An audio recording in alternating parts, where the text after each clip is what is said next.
Assalamualaikum warahmatullahi wabarakatuh, Bapak. Waalaikumsalam warahmatullahi wabarakatuh. Kami dari mahasiswa PLP Universitas Muhammadiyah Surabaya mohon izin untuk mewawancarai Bapak terkait. Oh ya, sebelumnya perkenalan. Assalamualaikum warahmatullahi wabarakatuh, Bapak. Waalaikumsalam warahmatullahi wabarakatuh.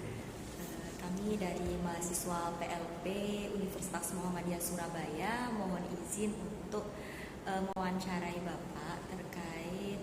Oh ya, sebelumnya perkenalan dulu ya Pak ya. Ya. Assalamualaikum warahmatullahi wabarakatuh. Terima kasih kepada teman-teman mahasiswa PLP UM Surabaya. Hari ini saya diwawancarai ya teman-teman. Mudah-mudahan nanti ada manfaatnya buat teman-teman ya untuk masa depan.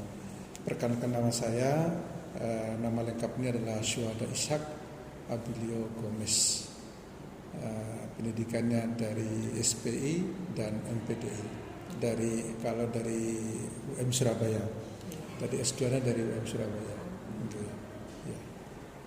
Lanjut. Ya, terus Bapak asalnya dari mana? Ya, saya berasal dari Timur Leste. Dulu Timur ya, provinsi yang ke-7 kalau dulu ya.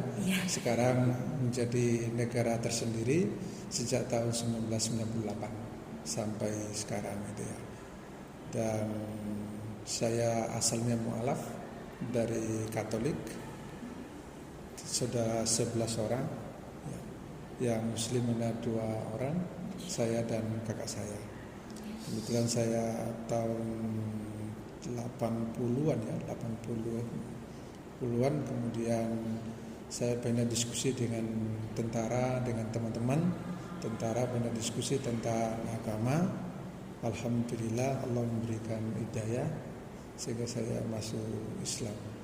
Kemudian saya ngajak kakak saya yang dulunya sekolah pastor, kemudian karena diskusi kalau kalah berarti beliau ikut saya kan gitu ya.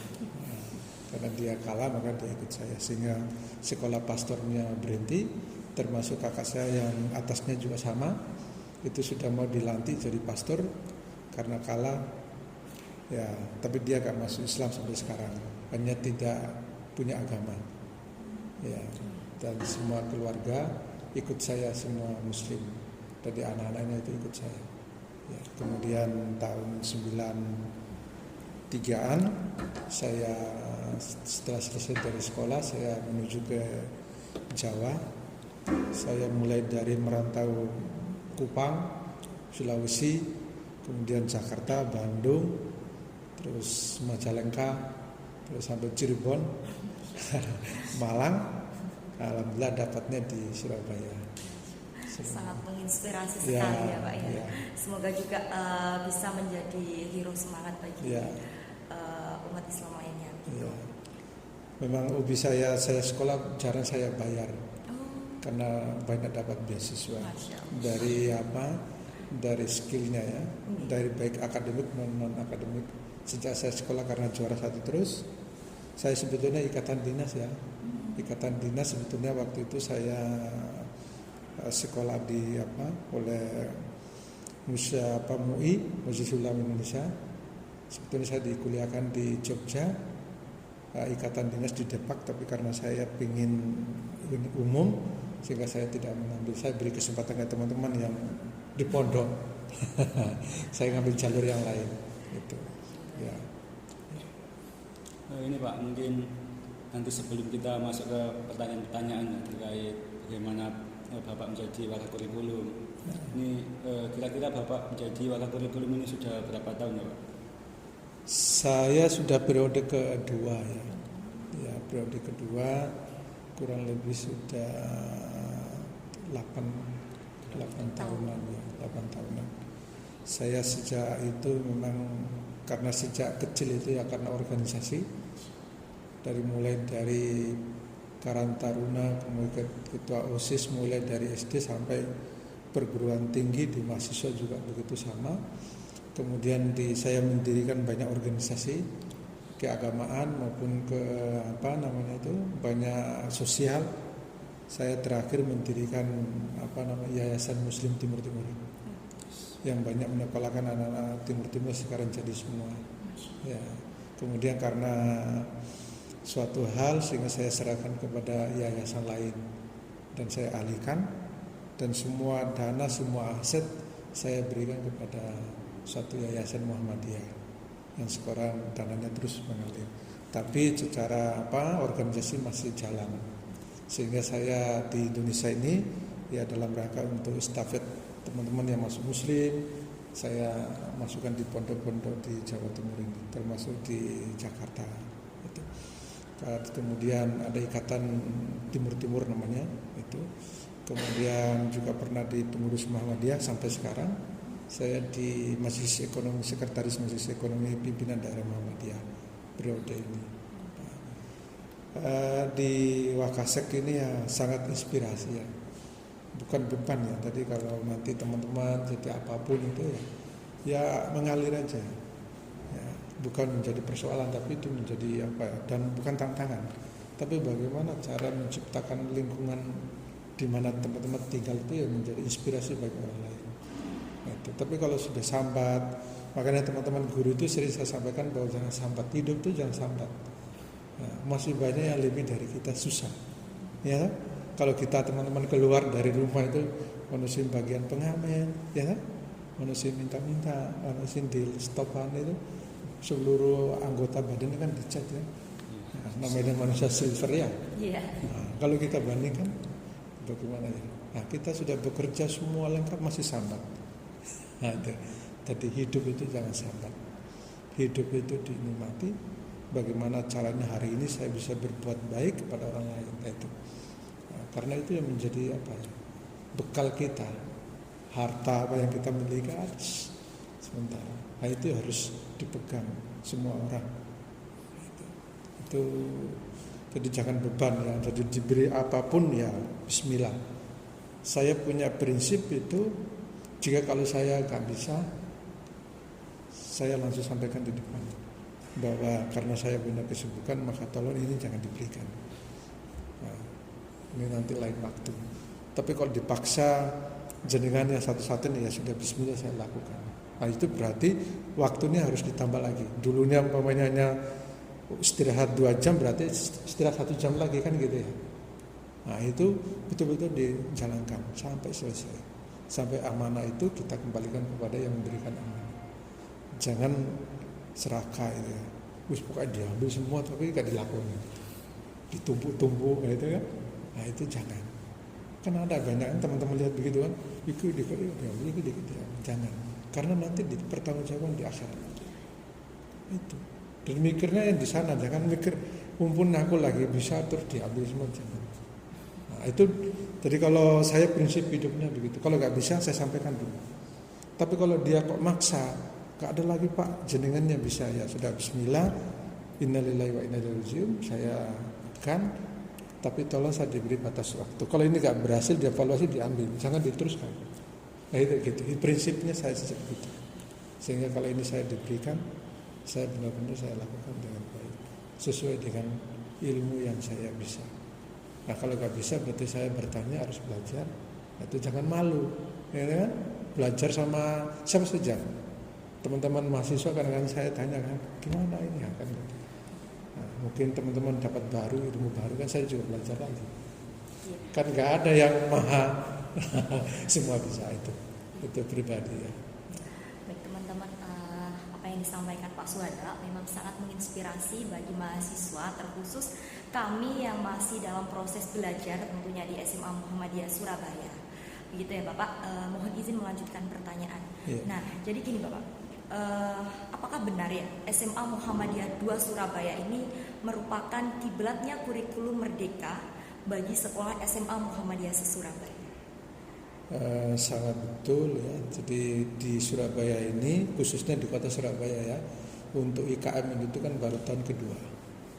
Nah, bukan kita gak mengambil, tapi memang di pemerintah itu begitu. Di Surabaya ini, kota Surabaya itu di angkatan yang kedua. Sehingga alhamdulillah SMA Muhammadiyah 2 itu mengambil salah satu dari IKM itu. sekolah penggerak kita ngambil, bahwa itu menjadi branding sekolah Muhammadiyah. Nah, karena ini bukan hanya di Surabaya, tapi seluruh Indonesia ini kan hampir teman-teman dari mana-mana itu kan mesti mampir di Semamda.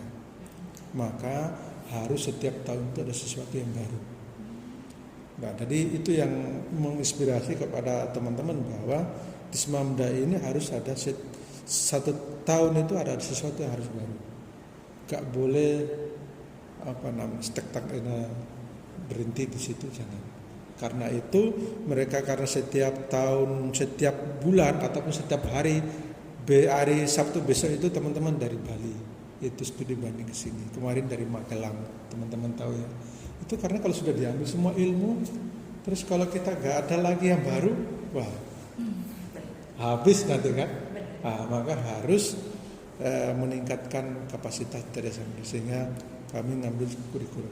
Di dalam kurikulum Merdeka pun kami modifikasi beberapa modifikasi sesuai dengan kasnya SMA Muhammadiyah Surabaya. Tadi tidak mengikuti melulu, tapi kami harus modifikasi, termasuk gurunya, termasuk siswanya, pembelajarannya itu. Jadi sangat betul. Berarti kalau misal ada siswa-siswa yang dari luar itu kayaknya harus wajib mampir di SMA Muhammadiyah 2 Surabaya, Pak. Iya. Hanya sangat disayangkan teman-teman yang di Surabaya yang nggak mau belajar. Sangat disayangkan ya. Iya. Kadang-kadang kita undang kegiatan apa, kadang-kadang ya kirimnya ya itu nggak semangat. Itu yang teman-teman itu pengurus itu ya. Kami sudah diberi, tapi kami mengundang, tapi gak mau datang terus gimana? Iya kan? Iya. Setiap ada kegiatan mesti kami undang, tapi ya datangnya ya. Gitu. Ada beberapa yang memang ingin belajar, ada sekarang bagus, bahkan ada yang pinjam murid kami ekstra, ada yang difoto menjadi, tapi kami bilang jangan, karena nanti kan dilihat itu bukan muridnya jenengan, nanti menjadi imbas ya, hasilnya. Lebih baik jenengan kesini buka apa yang bisa dilakukan di sana, itu enak daripada pinjam murid kan, itu tambah gak bagus itu. Sangat disayangkan ya teman-teman yang di kota Surabaya ini yang nggak ambil peran ya. Boleh kira mereka ngambil apa yang sesuatu yang baru itu kan bisa dikembangkan itu. Sementara orang-orang dari luar itu kan kepingin di sini ada apa di Semamda kok, kan gitu kan ya. Seperti kemarin dari Magelang, kemudian dari besoknya dari Bali, ada yang dari Lampung, ada yang dari Sumatera, ada yang kalau yang dari Sulawesi tiap tahun mesti, tiap tahun. Karena dia tahu bahwa seperti saya sampaikan bahwa tiap tahun mesti ada sesuatu baru, makanya mereka ingin datang apa yang baru. Ternyata gedungnya sudah baru. Kemudian kurikulumnya sudah baru, ya kaget kemarin kan habis dari HW itu muktamarnya HW itu kan mampir, kaget dia kan gitu. Itu mereka tiap tahun itu langganan memang. Maka mereka meminat dulunya muridnya 10, sekarang sudah hampir 1000. SMA Muhammadiyah 1 Sulawesi Selatan itu mereka rajin tiap tahun belajar ke sini. Oke, baik Bapak, menyambung dengan adanya sesuatu hal yang baru dari SMA Muhammadiyah 2 Surabaya ini. Apakah ada kurikulum khusus selain kurikulum Merdeka yang digunakan SMA Muhammadiyah Surabaya sehingga pengorganisasian pembelajaran bisa tertata secara sistematis? Tadi kalau karena kurikulum nasional tadi ya, ada K13 Merdeka, kemudian ada kurikulum Muhammadiyah yang kami juga modifikasi. Tadi sejak dari pimpinan pusat itu menjadi 8 jam kami modifikasi. Makanya kalau teman-teman kan mesti kan sholat duha, ada tafsir, itu adalah salah satu kurikulumnya yang jarang dilakukan oleh sekolah-sekolah lainnya. Kemudian pengajian kelas, kemudian ada peringatan hari besar, yaitu kalau itu sudah umum ya. Tapi yang khusus-khusus ini jarang dilakukan. Nah, itu masuk di mata pelajaran Al-Islam dan KMD. Kemudian Cambridge yang dimana ya IUCD itu kurikulum-kurikulum di luar negeri yang kita modifikasi sesuai dengan apa yang ada di SMA Muhammadiyah, sesuai dengan SDM yang kita miliki. Makanya kalau teman-teman lihat di buku bilingual kelas 10 itu kan semua ya, pendidikan Pancasila, PJOK kan gitu ya. Itu kita paksa teman-teman untuk buat itu ya. Salah benar pokoknya buat dulu. Nah, nanti tahun kedua kita revisi. Tapi kalau kita sudah berangkatnya salah ya, salah terus sejarah ya kan, kemudian ekonomi, kemudian ada sosiologi, ada geografi, ditambah dengan yang IPA. Jadi hampir yang kelas 10 itu sudah internasional, full internasional. Insya Allah tahun depan kita akan buka kelas bahasa Arab. Bahasa Arab itu menjadi sesuatu yang baru tadi itu ya. Nah kan cara untuk sekolah yang punya bahasa Arab ya. Nah, ini lagi kami buat penataan. Ini yang saya lakukan adalah SDM dulu, siapkan SDM. SDM itu belajar apa modulnya disiapkan semua. Tahun depan kan tinggal buka enak. Nah, daripada buka dulu terus baru belajar itu gimana ini? Nah, itu disiap dulu. Makanya saya tantang teman-teman, apa yang bahasa Arab teman-teman ingin lakukan? Oh ini Pak, oke. Anak-anak nanti kemana? Jadi bukan hanya di kelas, tapi setelah itu pembelajarannya di mana? Oh nanti di kampus ini Pak, oke. Ada punya jaringan, ada ke pondok, oke. Ya, itu baru. Jadi harus saya tawarkan ke teman-teman. Jadi bukan hanya saya, tapi ide harus dari sang pemimpin, nggak boleh. Nah, nanti baru mendengarkan dari teman-teman. Gimana? Kalau ini tahun ini kita lakukan bisa enggak? Kemudian kelas 12 yang sudah lalu itu walaupun ada IPA IPS tapi berdasarkan mata pilihan mereka, nanti kuliahnya ambil apa, itu sekolah-sekolah lain kan nggak punya. Nah, tapi itu tidak pernah saya promosikan. Kalau mereka datang baru saya sampaikan. Nah, kalau mereka datang, bagaimana dengan di dinas Pak Komis? Gampang, saya seringkali dipanggil dinas, Pak ini kan kurikulumnya gimana ini gimana? Ya saya jelaskan, oh iya. Kalau begitu tetap dimasukkan, peraturan tetap dimasukkan, tapi pelaksanaan di lapangan tidak dilakukan nggak apa-apa. Contoh bahasa daerah ya, teman-teman dulu SMA ada bahasa Jawa ya, nah, di Semampai nggak ada. Saya ganti bahasa Arab. Itu berapa kali saya dipanggil dinas provinsi. Nah, saya sampaikan bahwa anak-anak di sekolah itu ya sesuai dengan bakat minatnya. Gak mungkin ngambil bahasa daerah. Bahasa daerah mereka setiap hari sudah dengan orang tuanya sudah ngomong. Itu bolak-balik. Kemudian tafsir Al-Quran saya masukkan di struktur grup itu. Begitu saya ditegur, ini bukan sekolah khusus untuk agama. Saya sampaikan ini Muhammadiyah sekolah agama, ya kan? Untuk mencetak kader Muhammadiyah maka ada karakter, dulu kan ada karakter ya, PPK itu ya. Nah, sekarang menjadi P5 ya. Nah, kan kita ya dirubah nama-namanya itu. Nah, itu kita harus pertahankan. Sesuatu yang baru kita harus pertahankan, kita modifikasi, tapi ini tetap kita lakukan. Maka tulisan saya tetap ada yang dari pemerintah tetap, kemudian berikutnya nanti ada modifikasi. Nah, ada dasarnya, tidak ngawur maksudnya. Nah, goalsnya anak-anak itu ya mereka selesai dari SMA Muhammadiyah Surabaya harus bisa baca Al-Quran, sholatnya dengan yang benar. Nah, minimal imam sholat di rumah itu ya. Ya. Dengan adanya modifikasi mulai dari K13 sampai dengan kurikulum merdeka. Nah, bagaimana sih Pak representasi hasil dari penerapan mulai dari adanya modifikasi itu? Apakah siswa itu mengalami kemudahan ataupun kesulitan selama melakukan pembelajaran tersebut? Kalau kita tentu saya wawancara dengan siswa anak-anak ya, itu mereka enjoy, senang. Karena apa? Pembelajaran di SMA dulu itu kan bukan hanya di kelas saja. Teman-teman bisa merasakan sendiri ya. Di samping di kelas mereka juga bermain itu kan, bisa dengan di perpustakaan gantian atau di laboratorium atau pembelajaran di luar kelas. Teman-teman kan November ya kemarin ya. Coba ya Oktober ya teman-teman mungkin bisa ikut mini KKM, nginap di rumah warga, visa kelas 12 di Malang. Jadi tinggal di rumah warga. Nah, jadi bersama dengan warga, saya guru juga begitu, tinggal di rumah warga, makan ikut apa yang ada di situ. Nah, mandi apa aturannya sesuai dengan itu. Mungkin kalian kalah mahasiswa ya. Mereka tinggal di rumah warga. Jaraknya lumayan dari sini ke stopan jalan kaki untuk sholatnya. Saya suruh sholat malam itu wajib dilakukan. Mereka jalan, bangunkan sama gurunya, bangun jalan ke sana. Itu artinya bahwa ya itu tadi modifikasi. Saya sudah berbagi. Tadi apa yang di SMA Mode 2 kita berbagi dengan warga. Nah, di sana ada beberapa mata pelajaran kolaborasi, sehingga nanti sudah diaplikasikan tentang kemuhammadiyaannya, tentang al-Islamnya, tentang bahasa Inggrisnya, bahasa Indonesianya, seninya, tentang batik kita ngajari mereka, ke PKU-nya ngajari masyarakat di sekitarnya, ya toh. Oh, ternyata sama udah punya ya kan. Hasilnya orang yang bukan asli Muhammadiyah, tapi mereka gambar logo Muhammadiyah kan di rumahnya. Sudah Muhammadiyah ya. Nah, itu mereka senang sekali. Itu bukti bahwa anak-anak ini sangat senang dengan modifikasi kurikulum yang kita lakukan. Sehingga nanti mereka mau lulus ngambil jurusan nanti ambil apa, itu sudah dibentuk.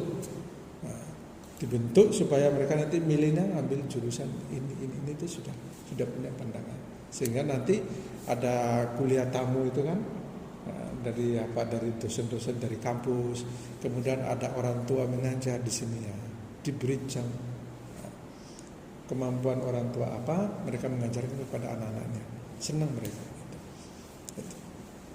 Memang perlu diimbangi ya Pak, mulai ada pembelajaran di dalam kelas, begitu pun di luar kelas yang dimana itu juga bisa berdampak baik pada apa yang nantinya diaktualisasikan siswa-siswi SMA Muhammadiyah Surabaya, 2 Muhammadiyah Surabaya, begitu. Barangkali Mas Faris, silakan. Tadi kan sudah dijelaskan dengan detail ya dan panjang sekali sama Pak Suhada, dan menurut saya itu bisa menjadi inspirasi bagi kita semua, terutama mahasiswa ya, dan juga bisa menjadikan Pak Suhada ini menjadi role model bagi kita apabila kita ingin bergelut di dunia pendidikan maupun jika berkeinginan untuk menjadi pakar kurikulum gitu Pak Angga. Nah, ini mungkin pertanyaan terakhir Pak, apa pesan dan kesan selama Bapak Suhada ini menjabat sebagai pakar kurikulum di SMA Muda ini Pak? Ya tentu yang pertama itu niatnya ya. Berangkat dari niat. Segala sesuatu itu harus dimulai niatnya.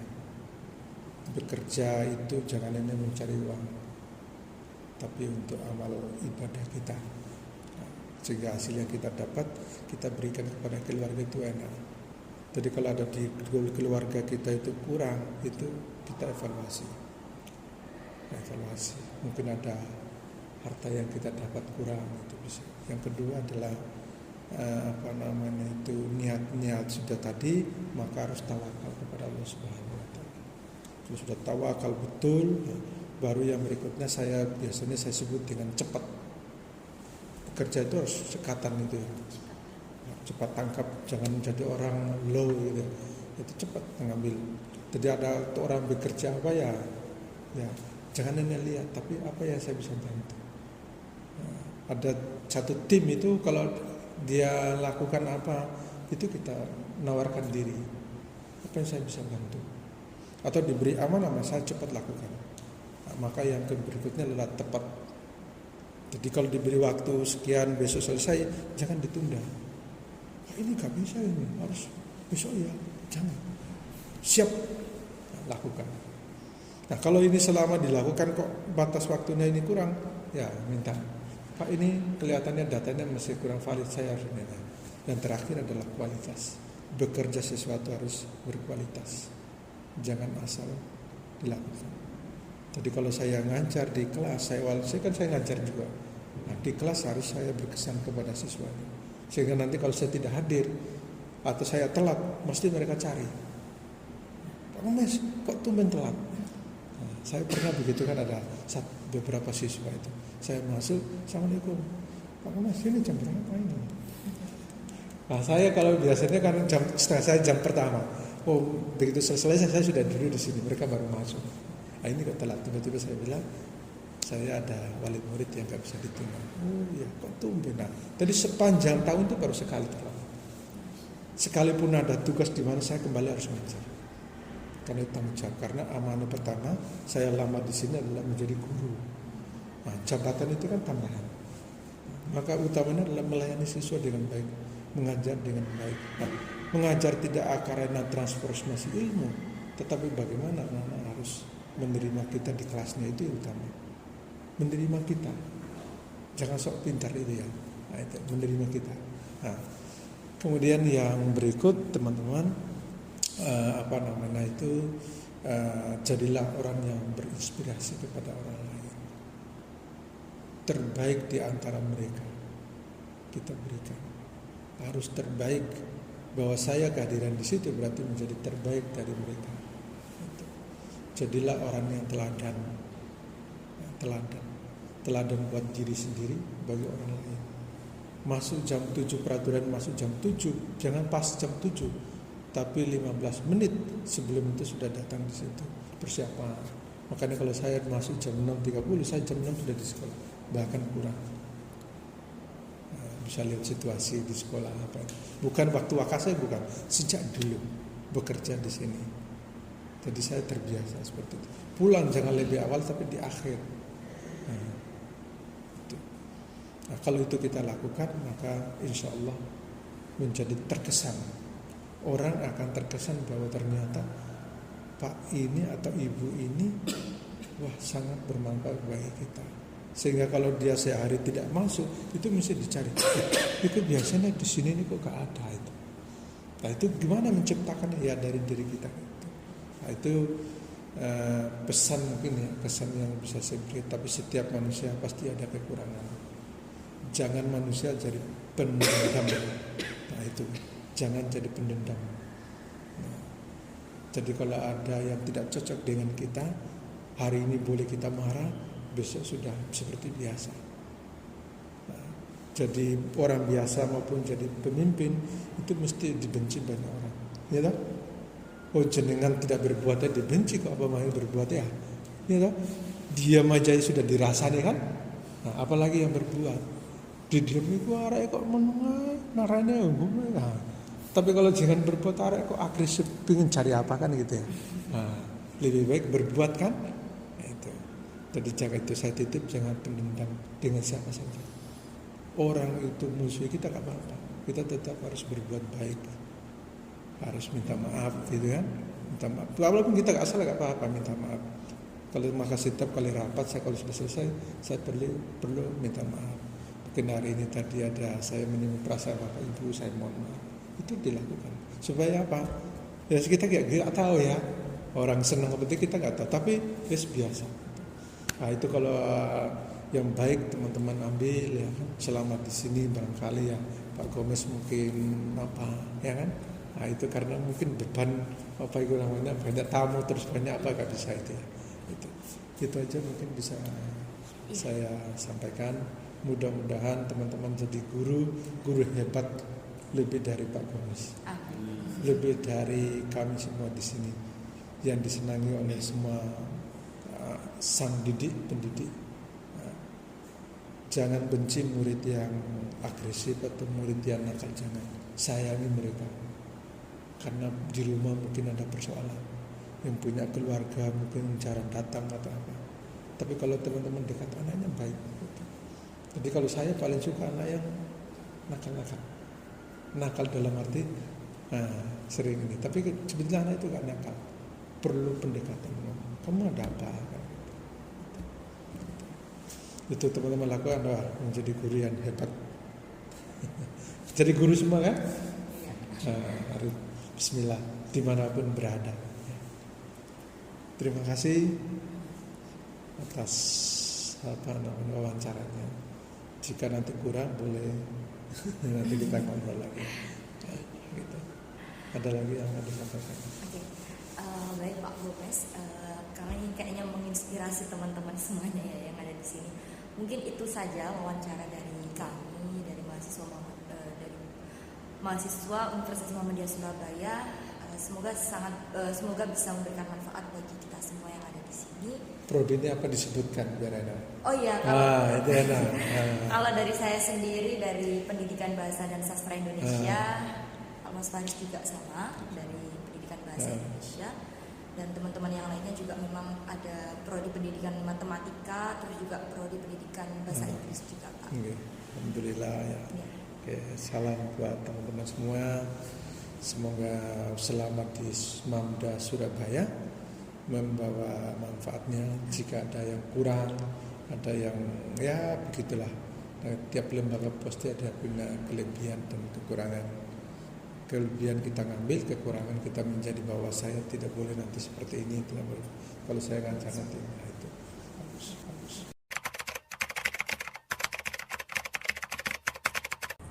Mungkin dari Ibu sendiri pesan dan kesan selama kami magang di sini itu boleh dikasih tahu sedikit Bu pada di sini. Ya, sebenarnya magang untuk calon guru, untuk calon guru ini bermanfaat ya. Banyak hal yang bisa dipelajari oleh calon guru karena kan sejauh ini di kampus gitu ya. Nah, ketika ada PLP, magang PLP ini sebenarnya bisa dimanfaatkan dengan baik ya, dengan waktu 2 bulan. Namun sayangnya terpotong karena sekarang ini situasi pekan tidak efektif, pekan efektif fakultatif sehingga pembelajaran itu tidak terlaksana di kelas gitu. Jadi kemarin sempat mendapatkan waktu 1 bulan. Pesan saya dimanfaatkan sebaik-baiknya, mengingat setelah ini kesempatan untuk magang lagi itu nggak ada, atau kecuali kalau ingin menjadi guru bantu di sekolah itu bisa gitu ya. Jadi kesan saya, terima kasih teman-teman mahasiswa sudah membantu untuk mengajar yang pertama. Kemudian yang kedua, menjadi guru itu bukan hanya menyampaikan ilmu selesai ya, bukan hanya menyampaikan ilmu selesai, tetapi ada upaya untuk bagaimana menanamkan sikap yang baik untuk anak-anak, bagaimana untuk mendisiplinkan anak-anak, mengajarkan anak-anak untuk manajemen, tidak hanya manajemen mengerjakan tugas, tapi juga manajemen waktu dan juga manajemen bagaimana mengatur kondisi kelas. Nah, jadi itu pengalaman menjadi guru harus benar-benar dimanfaatkan sebaik mungkin gitu. Itu dan kesan saya, mahasiswa di Universitas Muhammadiyah Surabaya ini saya yakin sudah memiliki kompetensi, sudah dibekali kompetensi untuk bidang keilmuan sesuai dengan bidang masing-masing, bahasa Indonesia, matematika, dan mapel-mapel lainnya. Nah, jadi yang diajarkan di kelas itu istilahnya sebagai praktik gitu ya. Nah, jadi insya Allah sudah mendapatkan materi yang banyak dari perkuliahan sehingga pada saat penerapannya sudah luar biasa ya. Mungkin itu. Jadi terima kasih Ibu Yuli telah membimbing kami selama magang PLP di Semamda, dan terima kasih juga atas ilmunya yang barusan telah dipaparkan tentang kajian sastra hijau. Mungkin hanya itu. Dan juga boleh tambahin Mbak Zai? Pesannya. Iya, pesannya. Oh ya, saya boleh berpesan lagi. Boleh Bu. Ya. Waktu masih panjang boleh. Sebenarnya kalau menjadi guru ya, bekal dari perkuliahan saja itu kurang. Ya, kalau dikatakan bekal dari perkuliahan saja itu sekitar 70% gitu ya. Selebihnya kita harus banyak wawasan, terutama untuk mengupdate ini ya, peraturan pemerintah kita setiap tahun itu kan selalu berubah ya. Menteri pendidikannya ganti, maka otomatis kebijakannya juga baru. Nah, jadi jangan hanya terfokus pada bangku perkuliahan, tapi juga harus menambah ilmu ya. Itu tadi kalau misalnya itu tadi dari Menteri Pendidikan ya. Nah, dari Menteri Pendidikan sendiri pada saat penerapan di sekolah itu juga berbeda. Nah, jadi kita harus punya relasi, punya wawasan ya. Jadi dari ilmu yang didapatkan dari perkuliahan, kemudian wawasan dari dunia luar tentang tentang kebijakan pendidikan di Indonesia, dan juga penyesuaian dengan kondisi di sekolah itu harus dikolaborasikan sehingga itu bisa menjadi bekal untuk menjadi seorang pendidik gitu. Tentunya saya di sini juga banyak sekali belajar ya. Saya di sini baru, pengalaman saya menjadi guru juga belum banyak, jadi masih belajar. Dan untuk menjadi guru jangan hanya puas dengan ilmu yang sudah dimiliki, tetapi kita setiap hari juga belajar sama anak-anak tentunya ya, belajar dari anak-anak, belajar memanajemen bagaimana saya menjadi seorang pendidik. Nah, itu yang perlu, karena menjadi guru itu bukan hanya untuk kita, tetapi bagaimana proses yang kita berikan kepada anak-anak sehingga mereka mampu meraih cita-citanya. Oke. Salah satu contoh itu mungkin kurikulum merdeka itu ya Bu, baru diterapkan. Jadi pendidik harus mencari-cari bagaimana apa itu kurikulum merdeka gitu. Dan ada perbedaan antara kurikulum 2013 gitu. Betul sekali. Oke. Mungkin itu saja, dan terima kasih Ibu atas paparan yang tadi sudah disampaikan. Mungkin bisa dijadikan referensi untuk teman-teman di luar sana yang ingin mengerjakan tugas akhir ya, karena kita kan ada di semester akhir, mungkin bisa dijadikan referensi. Itu saja, bisa ditutup langsung. Ya, terima kasih untuk Bu Yuli selaku Ya, narasumber sama-sama. yang sangat luar biasa ini. Kami dari Mbak Linda dan juga saya Zainab dan juga Bu Yuli izin undur diri. Oke. Assalamualaikum Warahmatullahi wabarakatuh.